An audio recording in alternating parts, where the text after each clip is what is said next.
November 1944.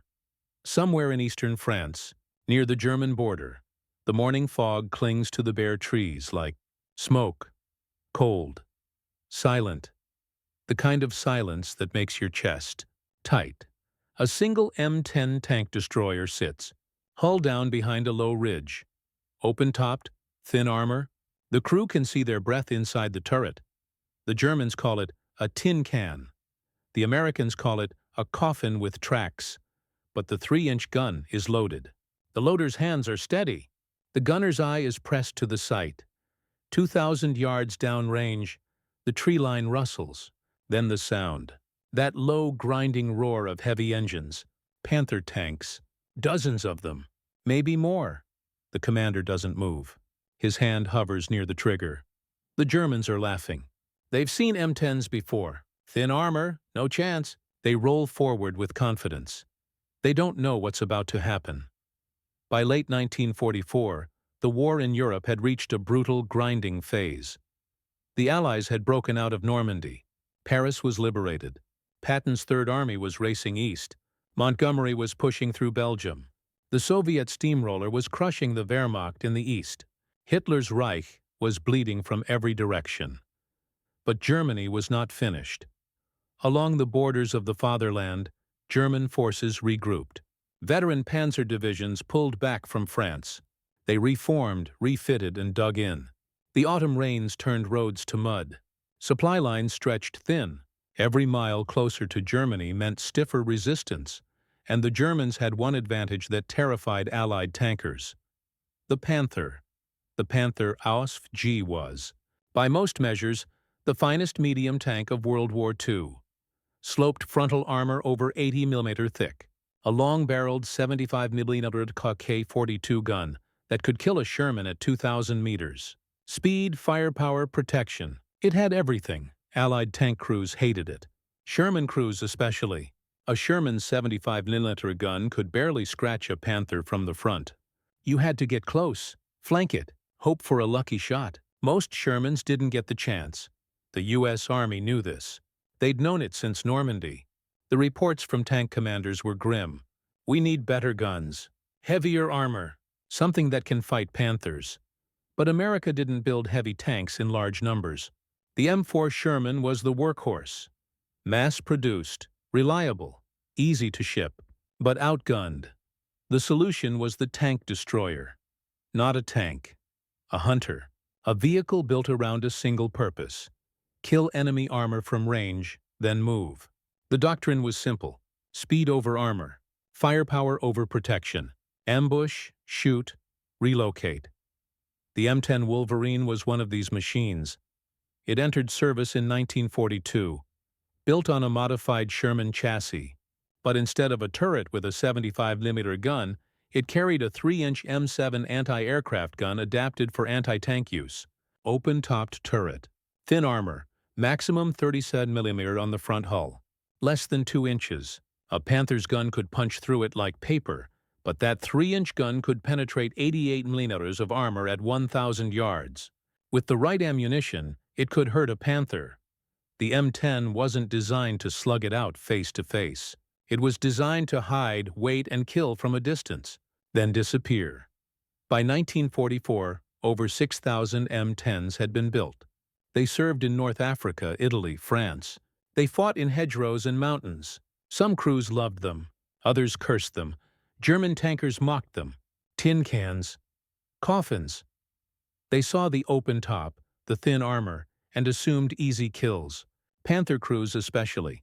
After all, the Panther was nearly invincible from the front. What could a thin-skinned American machine do? But the M10 crews knew something the Germans often forgot. In war, the one who shoots first usually wins. And if you're hidden, patient, and accurate, armor thickness doesn't matter. Tank destroyer doctrine was born from hard lessons. In North Africa, the U.S. Army watched German panzers tear through early American defenses. At Kasserine Pass in 1943, Rommel's Afrika Korps shredded inexperienced American units. Tanks and half-tracks burned in the desert sun. Lessons were learned in blood. The answer wasn't to build more tanks. It was to build specialized killers, Tank destroyers would operate independently. They'd use speed and mobility to rush to threatened sectors, set up ambushes, hit hard, withdraw before the enemy could respond. They weren't meant to hold ground. They were meant to destroy armor and vanish. The M10 embodied this philosophy. It weighed 29 tons, lighter than a Sherman. Top speed, 30 mph on roads. The open-topped turret allowed for faster crew communication and better situational awareness. But it also meant vulnerability. Artillery airbursts, snipers, grenades, all deadly. The 3-inch gun was the key. Officially the 3-inch gun M7. It fired a 15-pound armor-piercing round at 2,600 feet per second. With standard AP ammunition, it could penetrate 3 inches of armor at 1,000 yards. Against side or rear armor, it was lethal to almost any German tank. But frontal shots on a Panther? That was a gamble. The Panther's frontal armor was sloped at 55 degrees. Effective thickness, over 120 mm. The M10's standard ammo couldn't reliably punch through. Crews needed better ammunition. HVAP, high-velocity armor piercing. Tungsten cord, rare, rationed. When they had it, the M10 became a Panther killer. But most crews didn't have enough, so they learned to aim for weak points. The gun mantlet, the turret ring, the lower hull, places where armor was thinner or flat. It required patience, discipline, nerves of steel, and most importantly, distance. The farther away you were, the more time you had to aim. The harder it was for the enemy to spot you, the safer you were from return fire. 2,000 yards was the sweet spot. At that range, a skilled gunner could land a killing shot. The enemy would struggle to locate the source. The M10's low profile and camouflage made it nearly invisible in prepared positions. But you had to stay still, stay hidden, and trust your gun. By November 1944, the tactical situation in eastern France was tense. Allied forces were advancing toward the German border. The Wehrmacht was pulling back, but not collapsing. Strongpoints, counterattacks, Panzer reserves held in depth, ready to smash any breakthrough. The German High Command knew the Allies would try to push into Germany before winter. If the Americans could breach the Siegfried Line, the war might end by Christmas. Hitler ordered his commanders to hold every inch. Panzer divisions were pulled from the Eastern Front. Fresh Panthers, Tigers, and Stooges reinforced the western defenses. One such position was along a key road junction in Easterns. France intelligence reported a German armored column moving to reinforce a threatened sector. Panthers, dozens of them, maybe a full battalion. They'd roll through the forest, cross open ground, and dig in near a ridge. An M10 platoon was ordered to intercept, but the ground was bad. Muddy fields, limited cover. The Germans would have numbers, armor, and firepower. The M10s would have to pick their ground carefully. One crew chose a ridge overlooking the approach road. Good sight lines, 2,000 yards of open ground, dense trees for concealment behind them. They dug in, camouflaged the M10 with branches and mud, positioned the vehicle hull down, only the turret exposed, loaded armor-piercing rounds, waited. The crew was experienced. They'd fought in Normandy, survived the bocage, killed German armor before, but never like this. They were about to face an entire column of Panthers, alone. Inside the M10, there were 4 men. The commander, the gunner, the loader, the driver, each had a job. Each had trained for months. Gunnery drills, range estimation, target identification, loading under stress. They'd done it 100 times on the range, but this was different. When you're sitting in a tin box with armor thinner than a tiger's side skirt, your mind plays tricks. You think about penetration, about fire, about what happens when a 75mm shell hits your turret. The commander kept his voice calm. He'd learned that in Normandy. Panic spreads faster than fire. If the commander loses his cool, the crew falls apart. He checked the sight picture, adjusted the range estimation. 2,000 yards, maybe 2,100. The Panthers were rolling slow, confident. They didn't expect resistance. The gunner's hands were steady on the controls, traverse, elevation. He breathed slow. In training, instructors hammered one rule: smooth is fast. Fast is smooth. The loader had 3 rounds stacked and ready. AP, armor-piercing, 15 pounds each. He'd load, tap the gunner's shoulder, and step back. Repeat, over and over until the gun ran dry or the enemy was dead. The driver sat low in the hull, engine idling quiet. If the commander gave the order to move, he'd reverse into the trees, relocate, and set up again. Speed was survival, but for now, they waited. Fear is always there. You don't eliminate it. You manage it. You breathe through it. You trust your training and your crew. And you remember, the enemy doesn't know you're here. On paper, the M10 had no business fighting a Panther. The Panther WWII weighed 45 tons. Frontal armor 80 mm sloped at 55 degrees. Side armor 40-50 mm. The 75 mm KWK-42L70 gun could penetrate 120 meters of armor at 1,000 meters. It could kill any Allied tank in service. The M10 weighed 29 tons. Frontal armor 37 mm. The 3-inch gun, while capable, required perfect conditions to penetrate a Panther's front. If a Panther spotted the M10 first, the M10 was dead. 1 shot? Maybe 2. But technology alone doesn't win battles. The M10 had advantages the Germans often overlooked. First, the gun. The 3-inch M7 was accurate. American optics were some of the best in the world. The gunner's sight was clear, well-calibrated, and reliable. German optics were excellent too, but Panthers didn't always have the best scopes late in the war. Quality control was slipping. Second, ammunition. When M10 crews had access to HVAP rounds, high-velocity armor piercing with tungsten cores, they could penetrate a Panther's frontal armor at ranges over 1,000 yards. Not always, not guaranteed, but possible. Third, positioning. The M10 wasn't designed to charge into battle. It was designed to sit, wait, and ambush. If the crew picked the right spot, hull down, camouflaged, at range, the Panther's armor advantage meant nothing, because armor only works if the enemy can't hit your weak points, and every tank has weak points. The Panther's lower front plate was vertical, easier to penetrate. The turret ring was a seam. The gun mantlet, while thick, had gaps. Side armor was vulnerable to even 75 mm guns. At 2,000 yards, a patient gunner with a steady hand could find those weak points. The Germans relied on their armor. They believed in it, sometimes too much. The ridge was perfect. Elevation gave the M10 a clear view of the entire approach road. The Germans would have to cross 2,000 yards of open ground to reach the next tree line. No cover, no concealment, just mud and grass. The M10 was hidden in the woodline behind the ridge crest. Only the turret peeked over. From the front it was nearly invisible. Branches and dirt broke up the silhouette. The gun barrel blended with the shadows. Hull-down positioning was doctrine. You never expose your hull if you can help it. The hull is where the engine is, where the fuel is, where the driver sits. One penetrating hit there, and you're done. But turret hits? The turret could take a glancing blow. Maybe, if you were lucky.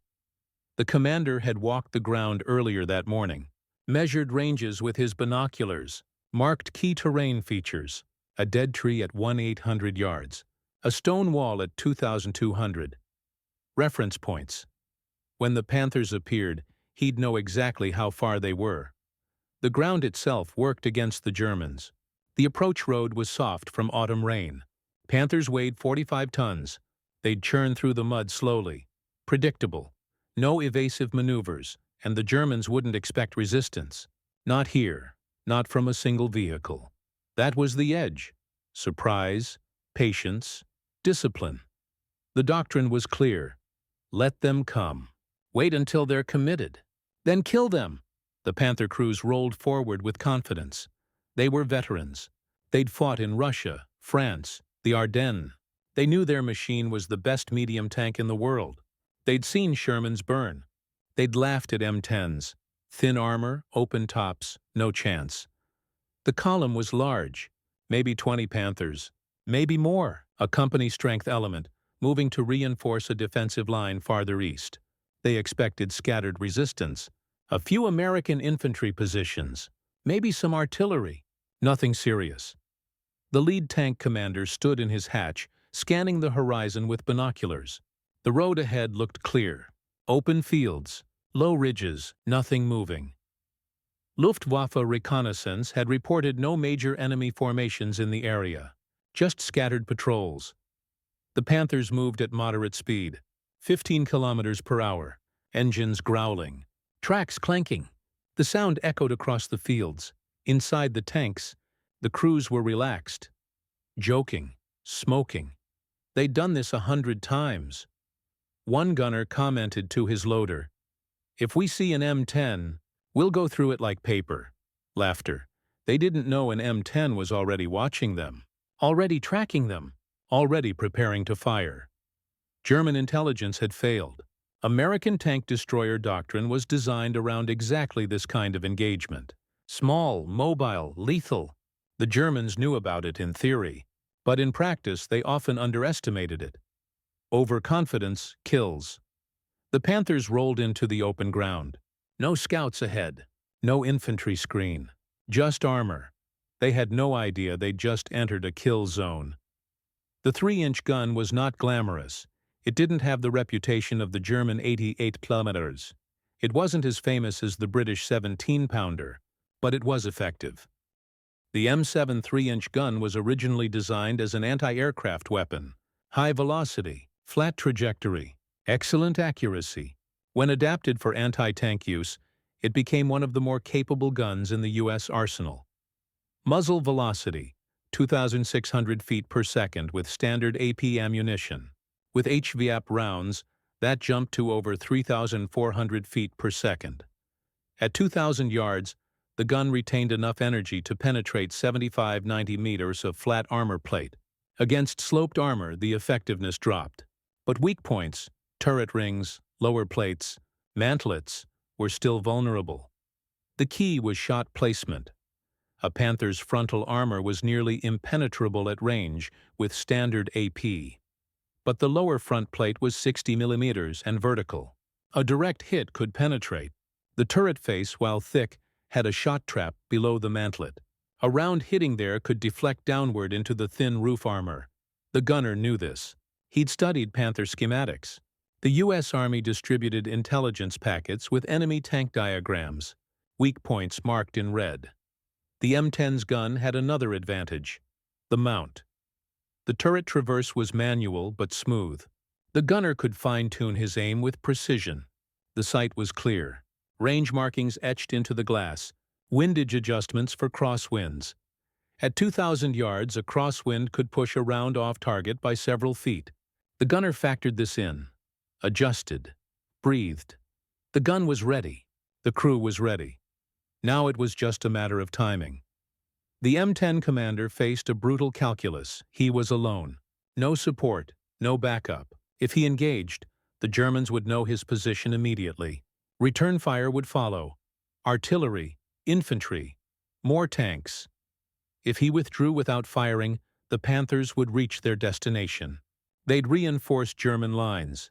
They'd kill American soldiers tomorrow, next week, next month. But if he fired and missed, his crew was dead. The weight of that decision sat heavy. He scanned the column through his binoculars, counted vehicles. 23 Panthers. Dear God, 23. He could call for artillery. But by the time fire missions arrived, the Panthers would be gone. He could radio for air support. But the weather was bad. Clouds low. No planes flying today. It was just him, his crew. One M10, one gun. He thought about his training. Tank destroyer school. The instructors had drilled one principle over and over. Your job is to kill tanks, not to survive, not to hold ground. Kill tanks. He made the decision. Gunner, target lead vehicle. Range 2,000. AP loaded. The gunner's voice came back calm. Identified. Fire when ready. The loader tapped the gunner's shoulder. Round loaded. The gunner's finger rested on the trigger. He exhaled slowly. held his breath. Squeezed. The gun roared. The 3-inch gun bucked backward in recoil. Flame and smoke erupted from the muzzle. The entire M10 rocked on its suspension. The crack echoed across the fields like thunder. 2,000 yards downrange, the round streaked toward the lead Panther. 2 seconds of flight time. The crew held their breath. Impact. The round struck the Panther's lower front plate. Sparks. A flash of white-hot metal. The armor plate buckled inward. The shell punched through. Inside the Panther, hell arrived instantly. The penetrating round ripped through the driver's compartment. Fragments tore into the fuel tanks. Fire erupted. The driver screamed. The hull filled with smoke and flame. The Panther lurched to a halt. Smoke poured from the hatches. The crew bailed out, stumbling into the mud. 1 kill. 22 left. The M10 commander didn't celebrate. Reload. Next target. Traverse left. Range same. The loader slammed another round into the breech. Up. The gunner was already tracking the second Panther. The Germans were reacting now. Turrets swiveling. Commanders shouting into radios. But they didn't know where the shot came from. 2,000 yards was too far for immediate visual acquisition. The sound of the gun echoed off the trees. The muzzle flash was obscured by brush. The Germans scanned the ridgeline but saw nothing. The second Panther slowed, trying to identify the threat. That hesitation was fatal. The M10's gun fired again. Another hit. This time the turret. The round struck just below the gun mantlet, punched through the shot trap, and deflected downward into the roof armor. Penetration. The Panther's ammunition exploded. The turret lifted off the hull in a column of fire and debris. It crashed back down, twisted and burning. 2 kills. 2 shots.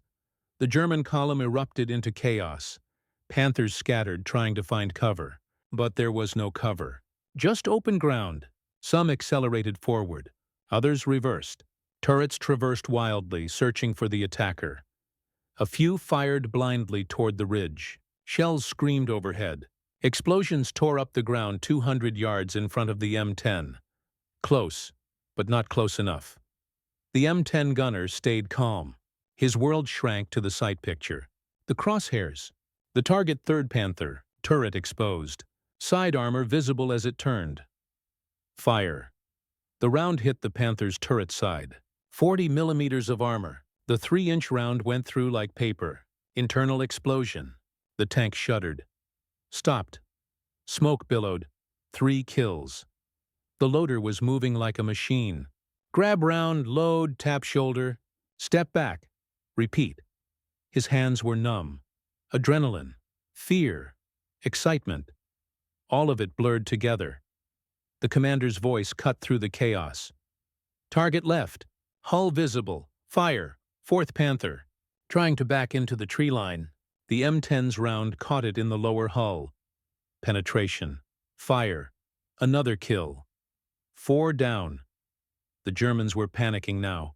The lead tanks were burning wrecks. The column was stalled. Commanders were screaming into radios for artillery, for air support, for anything. But they still couldn't see the M10, 5th target, 6th, 7th.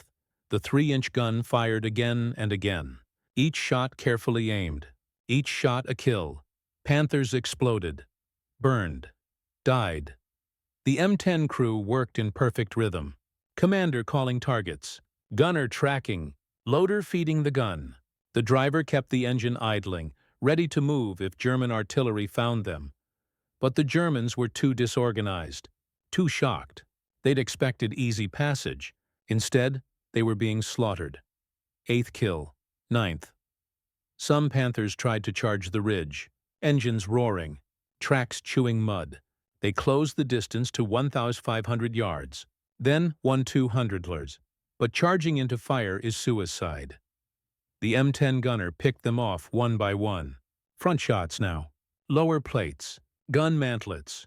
Weak points illuminated in the sight. 10th kill. 11th. The German column was disintegrating. Smoke drifted across the field. Burning Panthers lit the overcast sky with orange fire. The M10 crew didn't stop. 12th Panther, turret traversing toward the ridge. The gunner saw it. Fired first. Hit. The Panther's turret locked in place. Crew bailed out. 12 down. The loader's shoulders burned. Each round weighed 15 pounds. He'd loaded 12 already. His hands were raw, but he didn't slow down. 13th target, a Panther trying to escape, reversing toward the far tree line. The commander ranged it. 2,200 yards now. Long shot. Send it, the commander said. The gunner adjusted elevation. Fired. The round arced across the field. Impact.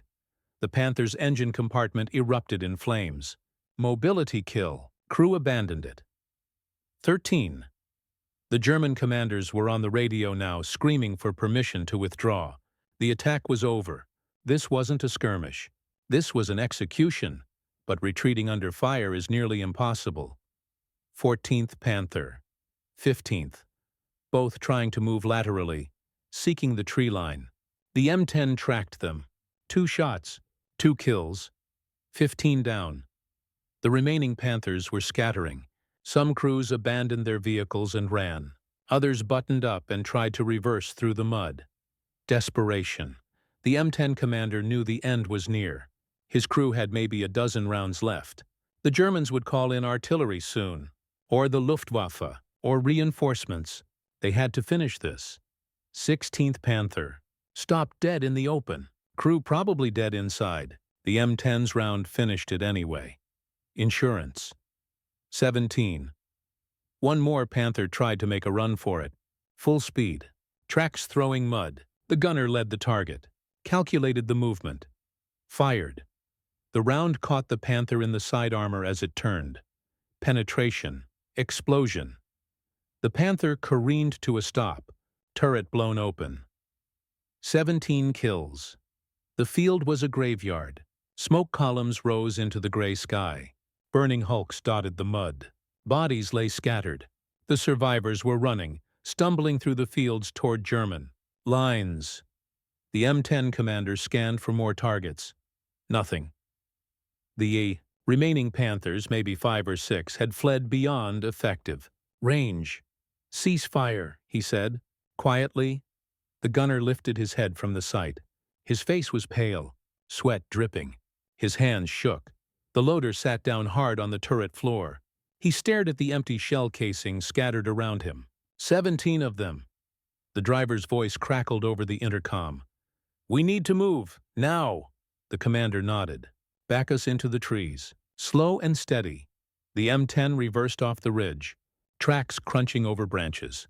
The crew kept their eyes on the field, waiting for return fire. None came. The Germans were gone. The M10 disappeared into the forest, silent, unseen.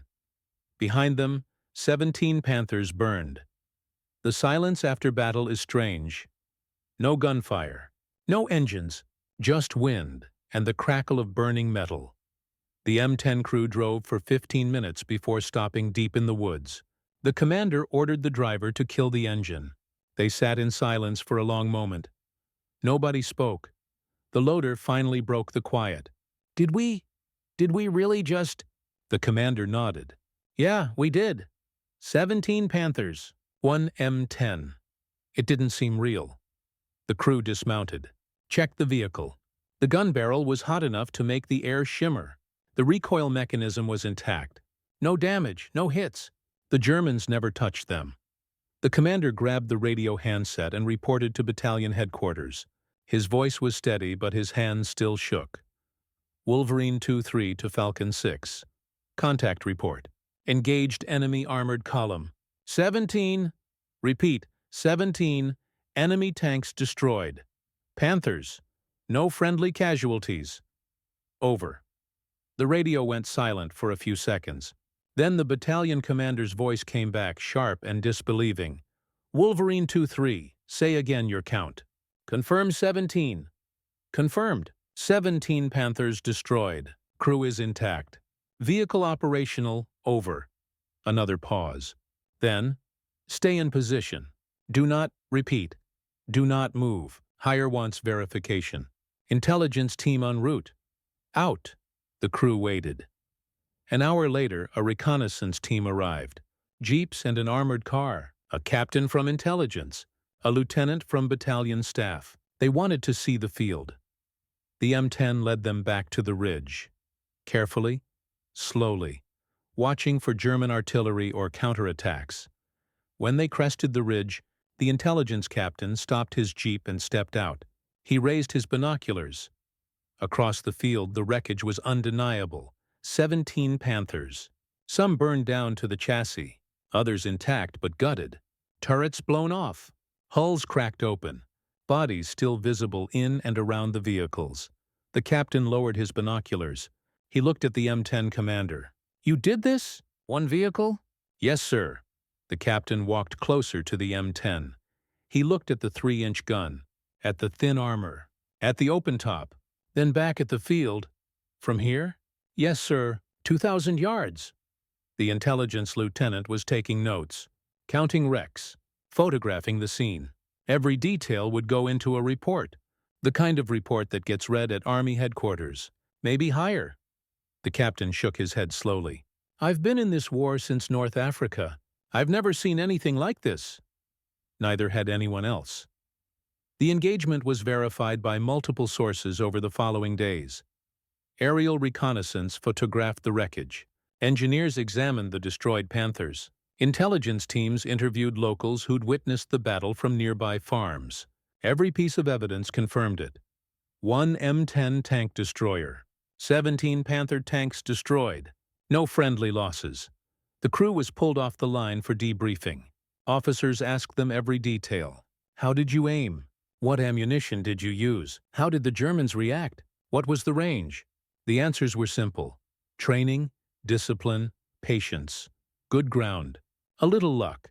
But mostly, it was the fundamentals of tank destroyer doctrine. Ambush, firepower, distance. The story spread through the ranks, fast. Tankers who'd feared the Panthers suddenly saw hope. Infantry soldiers who'd watched Sherman's burn felt a surge of confidence. Even the Germans heard about it. Intelligence intercepts showed Wehrmacht commanders demanding explanations. How could one American vehicle destroy an entire company of Panthers? The psychological impact was huge. For the Allies, it validated the tank destroyer concept. Yes, the M10 had thin armor. Yes, it was vulnerable. But in the right hands, with the right tactics, it could kill anything. For the Germans, it shattered the illusion of Panther invincibility. Panther crews had rolled into battle believing they were untouchable. Now they knew better. Ambush doctrine worked. American gunners were dangerous. Distance and concealment could negate armor advantages. The engagement changed how both sides fought. American tank destroyer units became more aggressive. Commanders gave them more autonomy. They sought out ambush positions. They hunted Panthers instead of waiting for Panthers to come to them. German armored units became more cautious. They used infantry screens more, scouted better, avoided open ground when possible. The confidence that carried them through France evaporated. The M10 crew received commendations. Bronze stars. The commander was recommended for a silver star. The story appeared in Stars and Stripes. Journalists called it the greatest single-vehicle tank kill of the war. Some historians would later call it an exaggeration. Maybe the count was wrong. Maybe some Panthers were abandoned, not destroyed. Maybe intelligence inflated the numbers for propaganda, but the field reports don't lie. 17 wrecks, verified by engineers, photographed from the air, witnessed by multiple units. It happened. The crew didn't talk much about it afterward. They went back to their unit, fought through the winter, survived the Battle of the Bulge, made it to Germany. The gunner never forgot the sight picture. 17 times the crosshairs settled on a target. 17 times he squeezed the trigger. 17 times a Panther died. He didn't feel like a hero. He felt like a man who'd done his job under impossible circumstances and somehow lived. The loaders still had nightmares about the weight of the shells. The repetition. Load, tap, step back. Load, tap, step back. 17 times. The driver remembered the sound. The roar of the gun behind him. The rocking of the hull, waiting for a return shot that never came. The commander remembered the responsibility, the weight of ordering his crew into a fight they might not survive, and the relief afterward when they all walked away. They never spoke about it much, not to each other, not to journalists, not to their families after the war. Some things you carry in silence. There's a question that echoes through history. What wins battles, men or machines? The M10 was outmatched on paper. Thin armor, open top, vulnerable to everything. The Germans called it a tin can for a reason. The Panther was a masterpiece of engineering. Sloped armor, powerful gun, speed. It should have crushed anything in its path. But 17 Panthers burned in a field in eastern France, and one M10 drove away untouched. What made the difference? Not the armor, not the weight, not the specifications engineers argued about in factories thousands of miles away. It was the crew, their training, their discipline, their patience, the commander who chose the right ground, the gunner who made 17 perfect shots, the loader who never slowed down, the driver who kept them alive. It was doctrine, the American belief that speed, firepower, and positioning could overcome raw strength, the willingness to build a vehicle that sacrificed protection for lethality. It was the understanding that in war, the advantage goes to the one who shoots first, from the right place, at the right time. Technology matters, but tactics matter more. The Panther crews were confident, too confident. They believed their armor made them invincible. They rolled into the open without scouting, without caution. They paid for that mistake. The M10 crew knew they were vulnerable, so they hid. They waited. They made every shot count, 17 kills. One crew, one gun, one moment of perfect execution. Historians still study that engagement. They debate the details. They argue over the exact count. They analyze the tactics. But the lesson is simple. In war, it's not always the strongest who survives. It's the smartest, the most disciplined, the one who sees the battlefield clearly and acts without hesitation. That day in November 1944, somewhere in eastern France, 4 men in a tin can proved that lesson, and 17 Panthers burned to prove them right.